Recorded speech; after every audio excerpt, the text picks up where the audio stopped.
दोस्तों नमस्कार। ये है मार्गदर्शन फॉर सिविल सर्विसेज। मैं अनुराग चौधरी।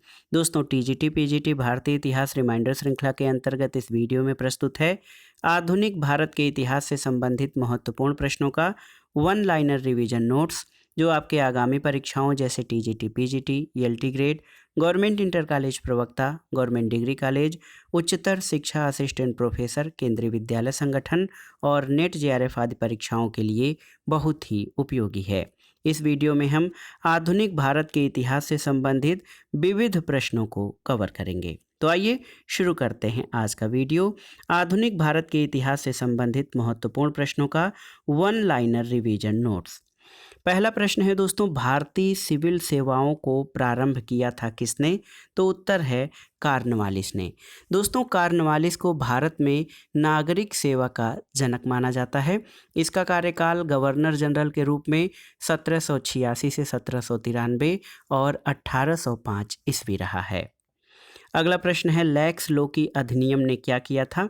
तो उत्तर है धर्म परिवर्तन करने से बने ईसाइयों को पैतृक संपत्ति में अधिकार दिया था लैक्स लोकी एक्ट ने।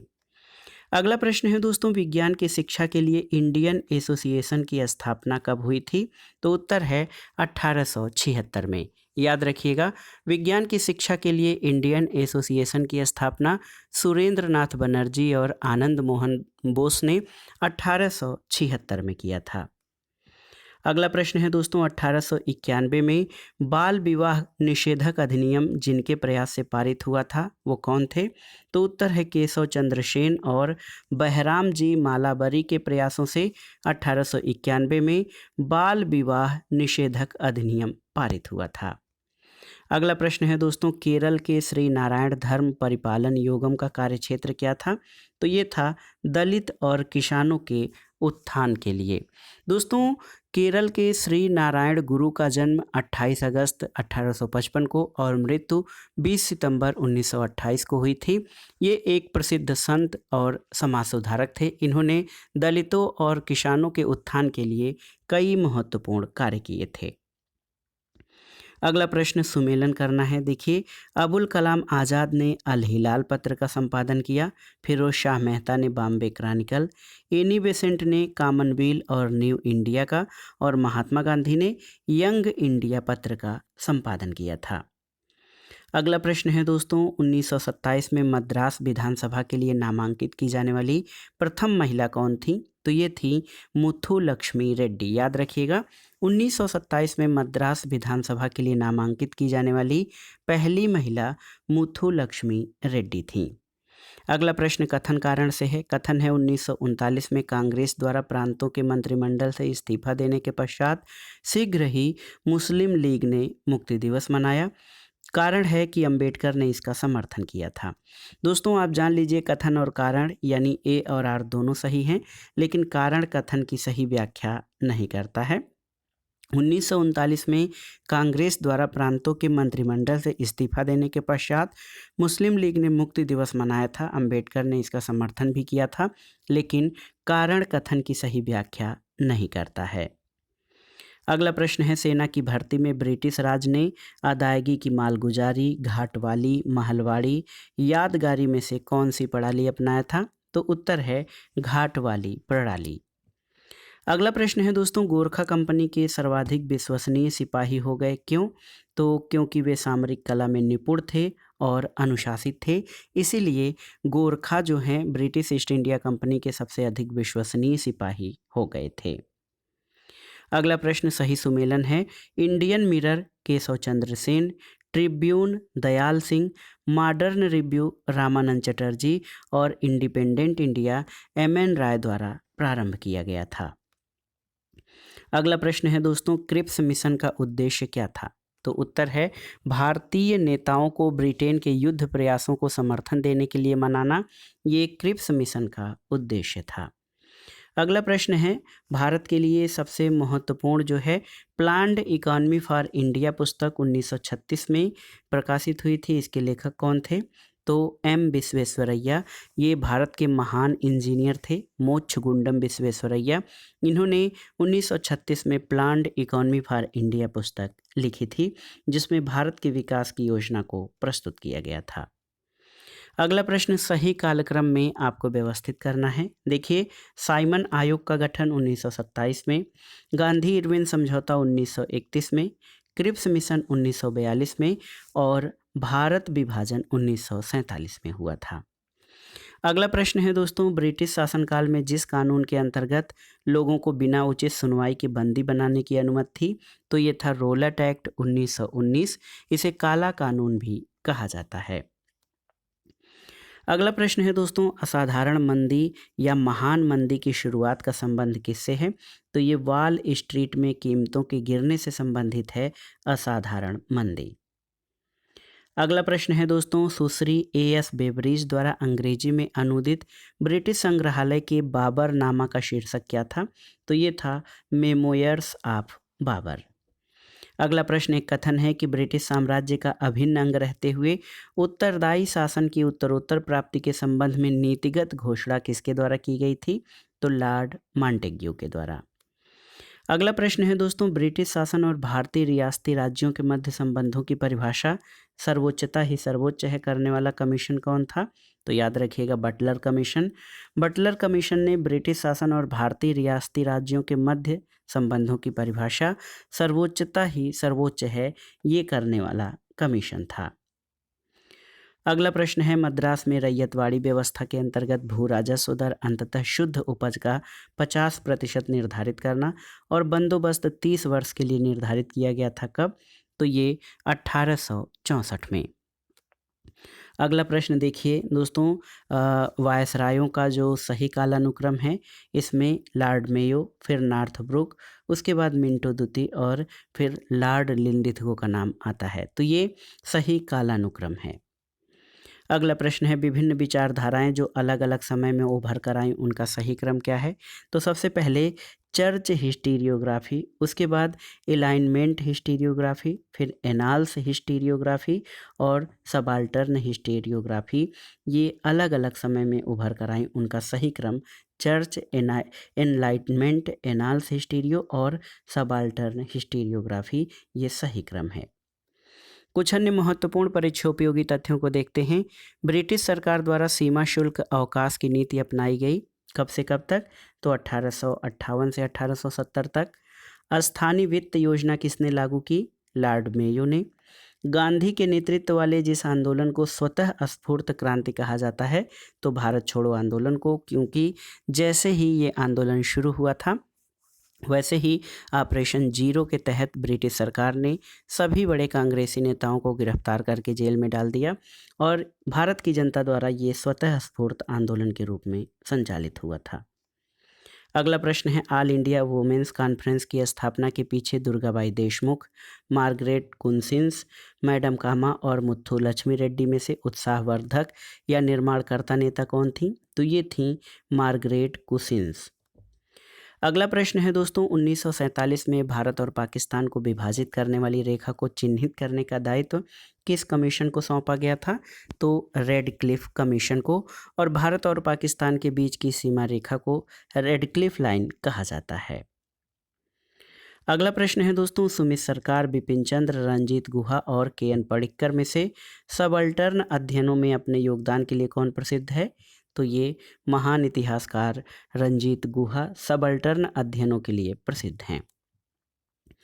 अगला प्रश्न है दोस्तों, रॉबर्ट क्लाइव ने मुगल शासक से बंगाल, बिहार और उड़ीसा की दीवानी स्वीकार की थी। कब? तो 1765 में। और एनी बेसेंट द्वारा प्रारंभ किया गया स्वराज शासन आंदोलन, जिसको होम रूल लीग आंदोलन कहा जाता है, इसका लक्ष्य क्या था? तो ये था भारत के लिए स्वशासन की प्राप्ति करना। एनी बेसेंट द्वारा प्रारंभ किए गए होम रूल का उद्देश्य था। अगला प्रश्न है दोस्तों, मसूलीपट्टनम, करिकल, हुगली और बालासोर में से भारत में डच वाणिज्य केंद्र कौन सा नहीं था? तो हुगली। याद रखिएगा, हुगली जो है ये डच वाणिज्य केंद्र नहीं था। अगला प्रश्न देखिए, सही सुमेलन है, द्वितीय कर्नाटक युद्ध पांडिचेरी की संधि के साथ, तृतीय आंग्ल मैसूर युद्ध श्रीरंगपट्टनम की संधि, द्वितीय आंग्ल मराठा युद्ध बेसिन की संधि या भसीन की संधि, और तृतीय कर्नाटक युद्ध पेरिस की संधि के साथ समाप्त हुआ था। अगला प्रश्न है दोस्तों, देखिए करजन किचनर का वर्ष 1904-5 का विवाद संबंधित है किससे? तो वायसराय की परिषद में सैनिक सदस्य के पद समाप्त करने से संबंधित है करजन किचनर विवाद। अगला प्रश्न है, उस शासक का नाम जिसने 1875 में भारी कुशासन के आरोप के कारण हटाया गया था? तो बड़ौदा के शासक मल्हार राव गायकवाड़ को 1875 में भारी कुशासन के आरोप के कारण हटाया गया था। अगला प्रश्न है दोस्तों, सही सुमेलन करना है लेखक और उनकी कृतियों को। नारायण गुरु ने जाति मीमांसा नामक पुस्तक लिखी है। त्रिपुरा नयनी रामास्वामी चौधरी, इन्होंने संबूक बध। वेंकट रायलू नायडू ने राइजिंग सन, और श्रीधरालू नायडू ने वेद समाज की स्थापना की थी। अगला प्रश्न है दोस्तों, मणिकतला, रंगापुर, मुजफ्फरपुर, मिदनापुर में से 1906 में प्रथम स्वदेशी डकैती या लूट हुई थी कहाँ पर? तो उत्तर है रंगापुर में। रंगापुर में 1906 में प्रथम स्वदेशी डकैती हुई थी। अगला प्रश्न है दोस्तों, धर्म सुधार आंदोलन का मॉर्निंग स्टार या प्रातः तारा किसे कहा जाता है? तो जॉन विक्लिफ को धर्म सुधार आंदोलन का मॉर्निंग स्टार कहा जाता है। अगला प्रश्न है, शुद्ध रक्त आर्य सिद्धांत फांसीवाद, शून्यवाद, सिंडिकेलिज्म और नाजीवाद में से संबंधित है किससे? तो उत्तर है दोस्तों नाजीवाद से संबंधित है शुद्ध रक्त आर्य सिद्धांत। अगला प्रश्न है, मार्शल योजना क्या थी? तो साम्यवाद यानी कम्युनिज्म को नियंत्रित करने के लिए अमेरिका का आर्थिक पैकेज ये मार्शल योजना के अंतर्गत था। अगला प्रश्न है दोस्तों, भर्ती और चयन की विधि के मुद्दे पर विचार करने के लिए 1974 में संघ लोक सेवा आयोग द्वारा जो समिति नियुक्त की गई थी वो कौन थी? तो ये थी DS कोठारी यानी दौलत सिंह कोठारी समिति। ये भर्ती और चयन की विधि के मुद्दे पर विचार करने के लिए 1974 में गठित की गई थी। अगला प्रश्न है, हेरोडोटस, थ्यूसिडाइडीज, पॉलीबियस और टैसियस में से स्पष्टतया कहा है कि इतिहास के समस्त निष्कर्ष युक्तिसंगत साक्ष्यों पर आधारित होते हैं? थ्यूसिडाइडिस ने। अगला प्रश्न है दोस्तों, घटनाओं का सही कालानुक्रम क्या है आपको बताना है। तो यहाँ पर देखिए, पानीपत का प्रथम युद्ध आप जानते हैं 1526 में हुआ था। हल्दी घाटी का युद्ध कब हुआ था? 1576 में, 1576। धर्मत का युद्ध 1658 में हुआ था, और बक्सर का युद्ध आप जानते हैं 1764 में।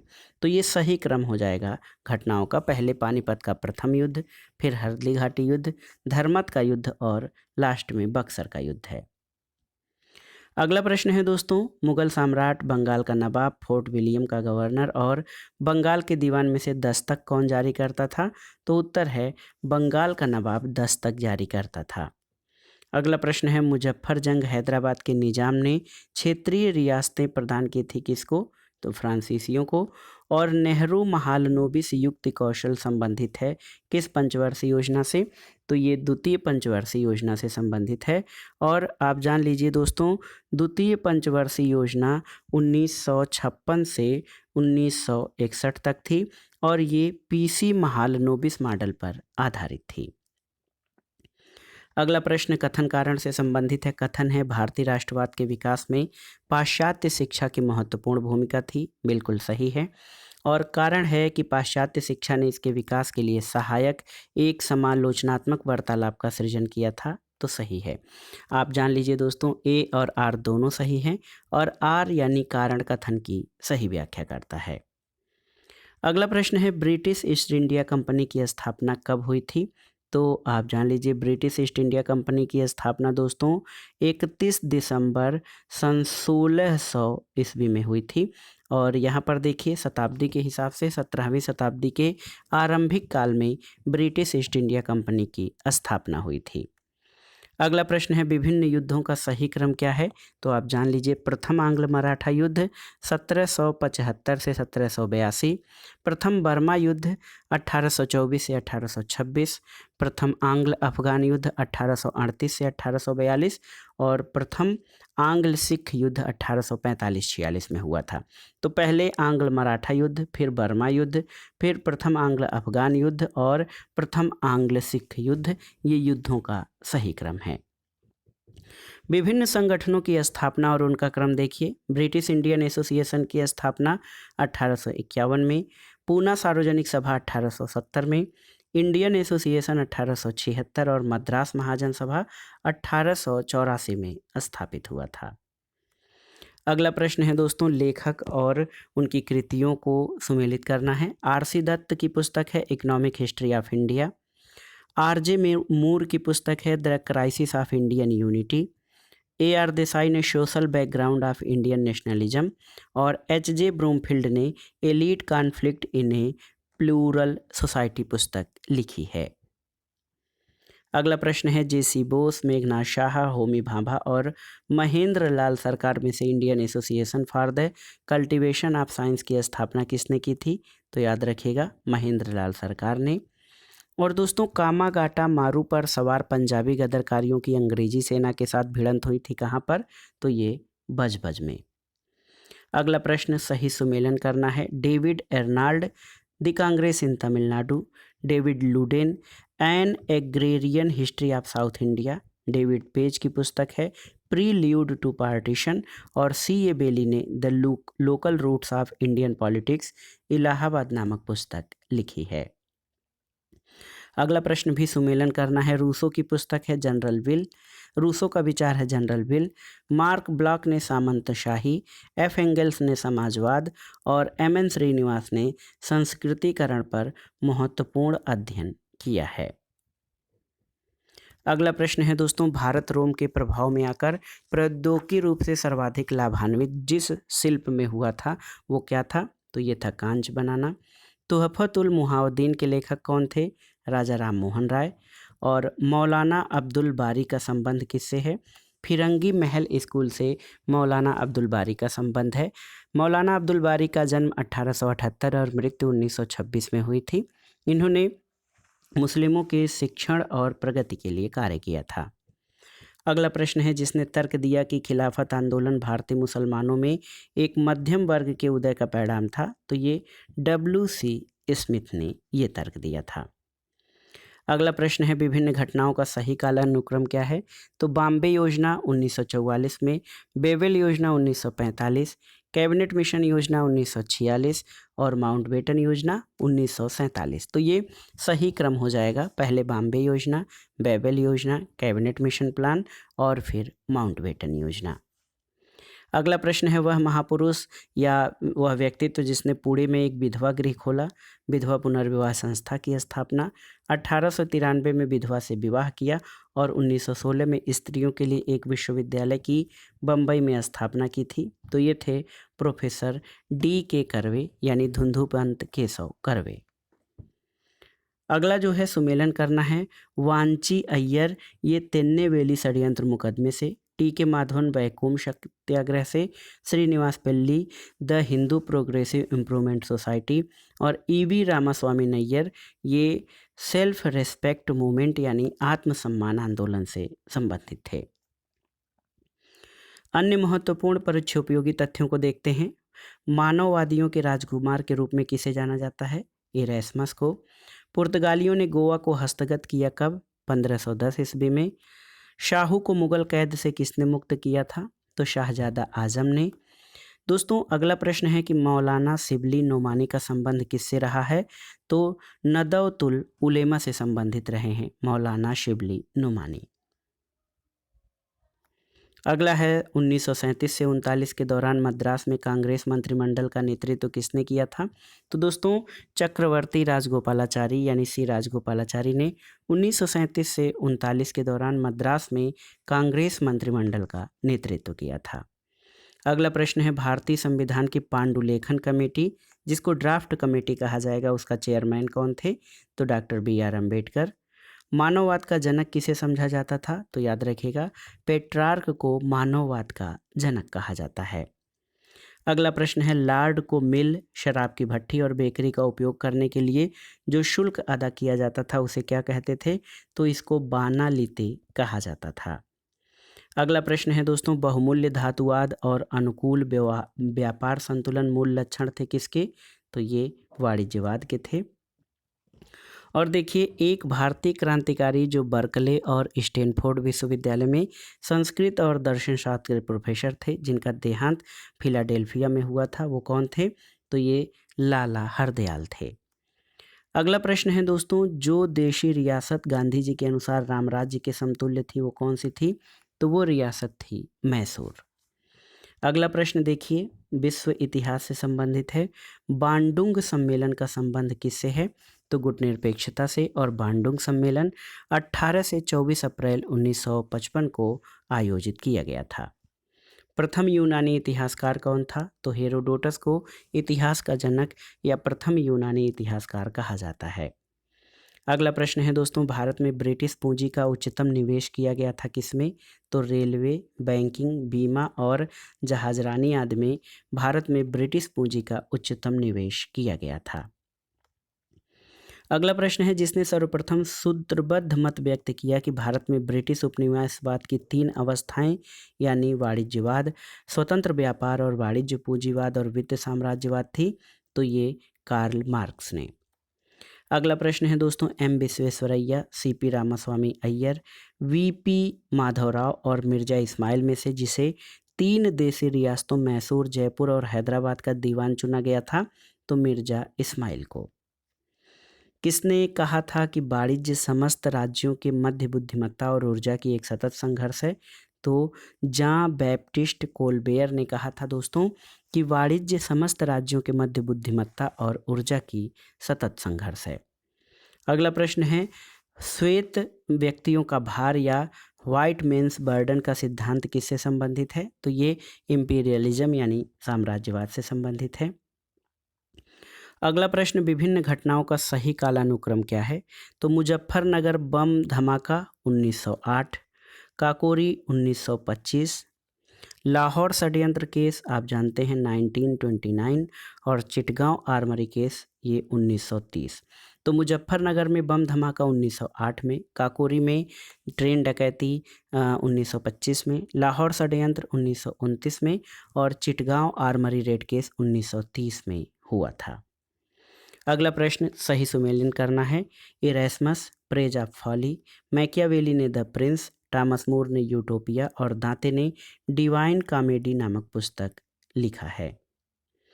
अगला प्रश्न है दोस्तों, जिस आदिवासी प्रमुख नायक को ईश्वर का अवतार और विश्व पिता यानी धरती आबा की तरह माना गया? तो ये बिरसा मुंडा को। अगला प्रश्न है, ब्रिटिश शासन भारत का रक्त बहाने वाला दरिया था, ये कथन किसका है? तो ये दादा भाई नौरोजी का कथन है। अगला प्रश्न है दोस्तों, महाराष्ट्र की जो समाज सुधारक लोक हितवादी के नाम से प्रसिद्ध हुए?